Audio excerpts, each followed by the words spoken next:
My dear friends, இப்போ நான் சொல்ல போகிறது பேனிக் மூடு. இது என்னங்க பேனிக் மூடுனா, பீதி எண்ணங்கள். இந்த பீதி எண்ணத்தால் என்ன லாபம், என்ன நஷ்டம், இதை பற்றி தான் இந்த வீடியோ உங்களுக்கு போட போகிறேன். தயவு செய்து சப்ஸ்கிரைப் பண்ணாதவங்க சப்ஸ்கிரைப் பண்ணிவிட்டு பெல் பட்டன் அழுத்துங்க. தேங்க்யூ. என்னங்க இந்த வார்த்தை சொல்கிறீங்களே, இந்த பேனிக் மூடுனா என்ன, ஏன் இது வருது, இதனால் என்னென்ன லாபம், என்ன நஷ்டம்? இந்த பேனிக் மூடுன்றது ஒரு விதமான பயம், பீதி.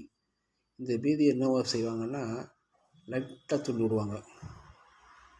திடீர்னு நாளையிலேருந்து பெட்ரோல் வராது அப்படின்னு ஒன்று நீங்கள் என்ன செய்வீங்க? 50 ரூபா பெட்ரோல் போடுறவங்க கூட 350 ரூபா பெட்ரோல் போடுவோம். திடீர்னு கறியை விலை திடீர்னு ஏறிட்ட போகுது, தக்காளி விலை நாளைக்கு 100 ரூபா ஆகிடும். அப்படி தக்காளி 10 ரூபா விற்றுட்டு இருந்த அதே தக்காளி நாளைக்கு கிடைக்காது அப்படின்னு ஒரு எண்ணம் வரும்போது, திடீர்னு அதை 100 ரூபா கொடுத்து வாங்கக்கூடிய சூழ்நிலை வரும்.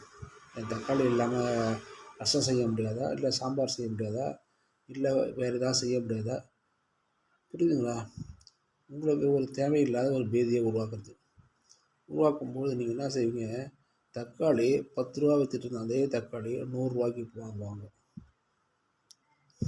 இப்போ இந்த இடைப்பட்ட அந்த ரூபாய் 90 ரூபாய் யாருக்கு லாபம்? கடைக்காரனுக்கு. அதை விநியோகஸ்தங்களில் இருக்கிறவங்களுக்கு லாபம் கிடைக்கும். ஆனால் இந்த பனிக்கால யார் பாதிக்கப்படுறது? அப்பாவி பொதுமக்கள்.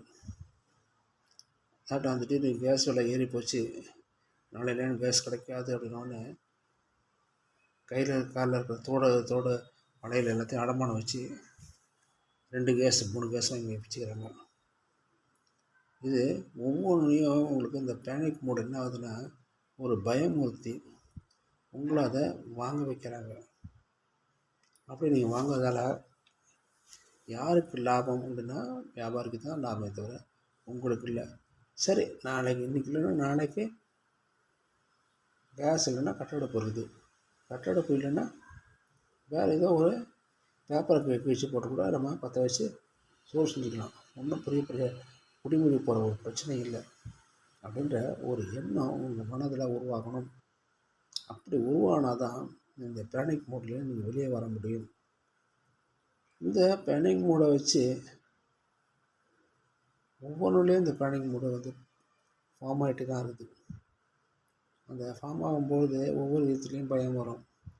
இப்போ அந்த ஷேர் ட்ரேடிங்கில் எடுக்கும்போது திடீர்னு இறங்கும். 100 ரூபா ஷேரு திடீர்னு 80 ரூபாய்க்கு இறங்கும். ஐயோ, 80 ரூபா வச்சுருமே ஷேரு அவ்வளோதான் அப்படின்னு நினச்சிட்டு 20 ரூபா லாஸ் பண்ணிட்டு 100 ரூபாய்க்கு வாங்கினவன் 80 ரூபாய்க்கு வச்சுட்டு போவான். ஒரு ஷேர் 2 ஷேரில் அவன் 500 ஷேர் 1000 ஷேர் வாங்கிப்பான். அத்தனையும் அப்படியே விற்றவனே இன்னும் இறங்க ஆரம்பிக்கும். பற்றியா நான் சொன்ன பற்றியா இறங்கிச்சு பற்றியா அப்படிமா. இந்த இறங்கிறதுக்கு காரணம் இவன் விற்றதால், இவனை நம்பி வைக்கக்கூடாது விற்றதால். நீங்கள் அந்த நேரத்தில் 80 ரூபா இருக்கும்போது 10 ஷேர் வாங்கி போட்டிங்கன்னா திடீர்னு 80 ரூபாயின்னு 90 ரூபாயாக மாறும், அடுத்த 100 ரூபாயாக மாறும், அடுத்த 110 120 கூட அது ஏறப்படுறதுக்கு வாய்ப்புகள் இருக்குது. புரியுதுங்களா? இந்த பேனிக் மோடை மட்டும் நம்பி தயவு செஞ்சு அவன் சொல்கிறான் இவன் சொல்கிறான் இந்த பீதியை கிளப்பி விட்டான், அதனால தான் தக்காளி விலை ஏறி போயிடும், பாருங்க அடுத்த ஒரு ரேட் வைப்பானுங்க, அடுத்த டீசல்லாம் இல்லை, அதனால் இனிமேல் பொருள்கள் தட்டுப்பாடு ஏற்படும் அப்படின்னு ஒரு பீதியாக கிளப்பி விடுவோம். அப்படி கிளப்பி விடும்போது அடுத்து நீங்கள் என்ன செய்வீங்க? அடுத்த மாதத்துக்கு உண்டானதை கறியை கூட இந்த மாதம் வாங்கி வச்சுப்பீங்க. கறி நான் டெய்லியாக சாப்பிட போகிறீங்க, வாரத்துக்கு ஒரு நாள், அது கூட முடிஞ்சால் சாப்பிடுங்க. லாஸ்ட் சண்டே அது கூட கிடையாது. 2 or 3 days மந்த்துக்கு 2 or 3 டைம்ஸ் தான் சாப்பிட்றாங்க நான்வெஜ்ஜு. ஆனால் இந்த பேனிக் மூடு வந்தோடனே டெய்லி முட்டை, ஐயோ முட்டை தான் நாமக்கல் முட்டை வராது அப்படின்னு ஒரு பீதியை கிளப்பி விட்டான்னா அடுத்த நிமிஷம் முட்டை வரது நின்றுடும். நம்ம பயம் வந்தோடனே ஒவ்வொருத்தனும் 10 முட்டை வாங்குறவன் 100 முட்டை வாங்கி வைப்பான். ஃப்ரிட்ஜு ஃபுல்லாக ரொம்பியிருக்கும். என்னதுங்க, உங்கள் ஃப்ரிட்ஜு தான் ரொம்பியிருக்குமே தவிர மரணம்லாம் வரும், முட்டை வர தான் வரும்.